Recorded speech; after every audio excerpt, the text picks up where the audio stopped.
গরুর মাংস, খাসির মাংস, হাঁসের মাংস, মুরগির মাংস, কবুতরের মাংস, মাছ ভুনা, ডিম ভুনা, সাদা পোলাও, বিরিয়ানি, তেহারি, রোস্ট, রেজেলা বিভিন্ন ধরনের খাবারের স্বাদ বাড়াতে ও লোভনীয় করতে পেঁয়াজ বেরেস্তার জুড়ি মিলা ভার।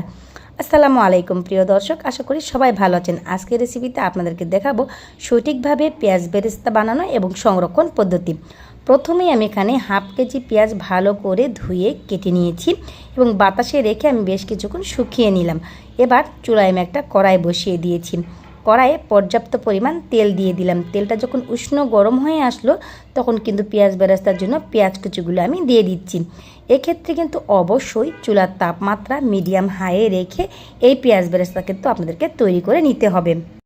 পেঁয়াজ বেরেস্তাটা ভাজার সময় অনবরতই কিন্তু চুলার পাশে থেকে আপনাকে নাড়াচাড়া করে এই পেঁয়াজ বেরেস্তাটা তৈরি করে নিতে হবে।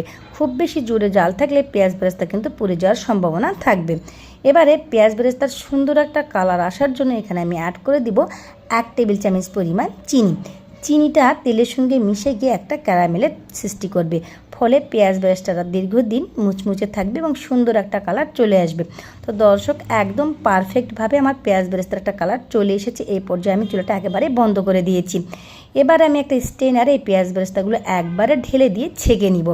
একবারে দিলাম এই কারণে যাতে করে সব পেঁয়াজ বেরেস্তাগুলো একসঙ্গে এই স্ট্রেনারে চলে আসে।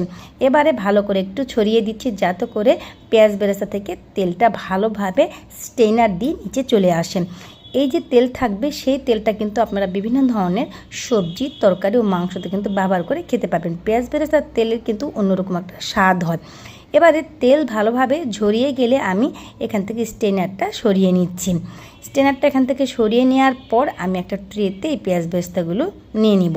তো দেখতেই পাচ্ছেন পারফেক্ট কিন্তু একটা ব্রাউন কালার চলে এসেছে। পেঁয়াজ বেরেস্তা সংরক্ষণ করার আগে অবশ্যই পেঁয়াজ বেরেস্তাগুলোকে ভালো করে ঠান্ডা করে নিতে হবে।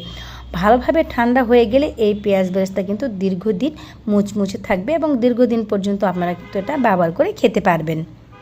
এভাবে আমি পেঁয়াজ বেরেস্তাগুলো ভালো করে ঠান্ডা করে নিচ্ছি। দর্শক, দেখতেই পাচ্ছেন একদম পারফেক্টভাবে কিন্তু পেঁয়াজ বেরেস্তাটা আমার তৈরি হয়ে গেছে।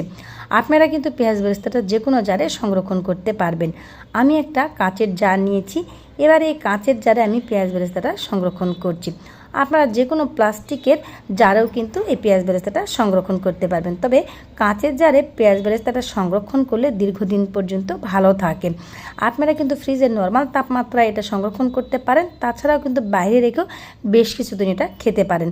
তো দর্শক দেখুন, একদম সুন্দর পারফেক্টভাবে তৈরি হয়ে গেছে এই পেঁয়াজ বেরেস্তাটা। পেঁয়াজ বেরেস্তা তৈরির রেসিপি এবং সংরক্ষণ